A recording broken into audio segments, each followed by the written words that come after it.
Breaking news చూస్తున్నాం. రాజధాని పనులపై రివ్యూ చేసిన తర్వాత మళ్లీ అమరావతి పనులు ప్రారంభిస్తామన్నారు మంత్రి నారాయణ. మంత్రిగా నారాయణ తన ఛాంబర్లో పదవి బాధ్యతలు స్వీకరించారు.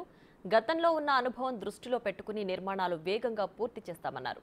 ప్రపంచ స్థాయి రాజధాని కట్టాలని చంద్రబాబు అనుకున్నారని అన్నారు. గతంలోనే రాజధానిలో రోడ్లు, మౌలిక వసతులు, నిర్మాణాలు పనులన్నీ మొదలుపెట్టామని అన్నారు. వైసీపీ ప్రభుత్వం 3 రాజధాని అంటే 3 ముక్కలాట ఆడిందని తెలిపారు.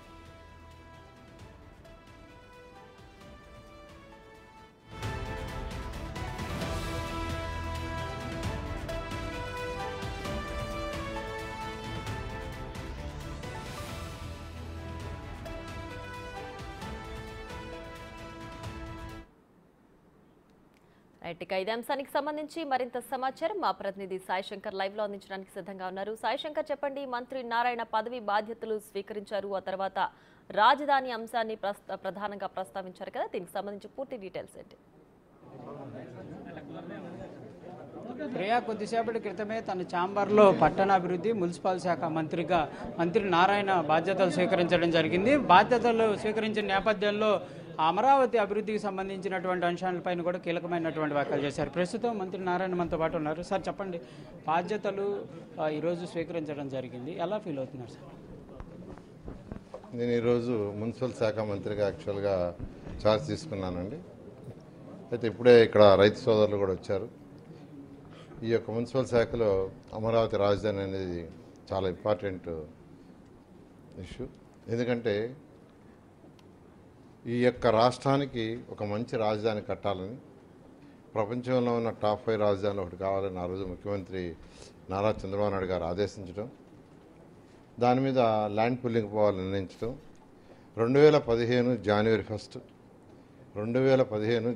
1 ల్యాండ్ పుల్లింగ్ నోటిఫికేషన్ ఇస్తే 2015 ఫిబ్రవరి 28వ తేదీ అర్ధరాత్రికి, అంటే కేవలం 58 రోజుల్లో 34,000 ఎకరాలను రైతులు స్వచ్ఛందంగా ఒక్క చిన్న లిటికేషన్ కూడా లేకుండా ఈ ప్రభుత్వానికి ఇచ్చారు. అది మా ముఖ్యమంత్రి నారా చంద్రబాబు గారు ఉన్న ఆయన మీద నమ్మకంతో. అయితే దానికి తగ్గట్టుగానే మా ముఖ్యమంత్రి గారు ఇక్కడ డెవలప్ చేయడానికి సింగపూర్ ప్రభుత్వంతో మాట్లాడటం, వాళ్ళ ద్వారా డిజైన్ చేయించడం, తర్వాత నార్మన్ ఫాస్టర్ అండ్ పార్ట్నర్స్ లండన్లో వరల్డ్లో టాప్ 5 టాప్ 10లో ఉన్న డిజైన్స్ దగ్గర బిల్డింగ్స్ డిజైన్ చేయించడం, వాటి మీద టెండర్లు పిలవటం, దాదాపు 48,000 కోట్ల రూపాయలు టెండర్స్ పిలిచాం. అందులో 9,000 కోట్ల రూపాయలు ఖర్చు కూడా పెట్టి కొన్ని రోడ్లు, డ్రైన్స్ ఇవన్నీ కూడా చేసాం. బిల్డింగ్లు, అధికారులకు బిల్డింగ్లు కట్టాం. అయితే అవన్నీ కూడా 90% అయినాయి. కానీ అవన్నిటిని కూడా గత ప్రభుత్వం నిర్విరామం చేసింది. అంటే 3 రాజధానులు అంటూ 3 ముక్కలు ఆటాడుతూ ఏమీ చేయలే, ప్రజలకు అన్యాయం చేసింది. అయితే ఈరోజు అది కంప్లీట్ చేయాల్సిన బాధ్యత మా మీద ఉంది. ఈరోజు అధికారులతో కూర్చొని డిస్కస్ చేయబోతున్నా.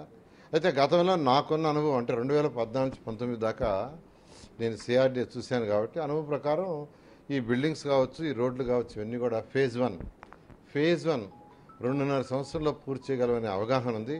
అయినప్పటికీ అధికారులతో కూర్చొని నేను మాట్లాడి డిస్కస్ చేసి దాన్ని ఒక టెంటేటివ్ డేట్స్ తీసుకొని ప్రజలకు, రైతు సోదరులందరికీ కూడా వివరించి ఈ వర్క్ ఈ టైంకి అవుతుంది, ఒక టైం బౌండెడ్గా వివరించి దాని ప్రకారం ముందు పోవటం జరుగుతుంది. సార్, ప్రధానంగా గత ప్రభుత్వంలో చూస్తే రాజధాని ప్రాంతానికి సంబంధించి అక్కడ కూడా కన్స్ట్రక్షన్స్ మళ్ళీ స్టార్ట్ చేసిన పరిస్థితులు పూర్తిగా డ్యామేజ్ అయినాయి. మళ్ళీ రీకన్స్ట్రక్షన్ మొదటి నుంచి ప్రారంభించాల్సిన పరిస్థితుల్లో ఆర్థికంగా ఉన్నటువంటి పరిస్థితులు ఇప్పుడు సాధ్యమయ్యేటటువంటి సిచ్యువేషన్ ఉందంటారు?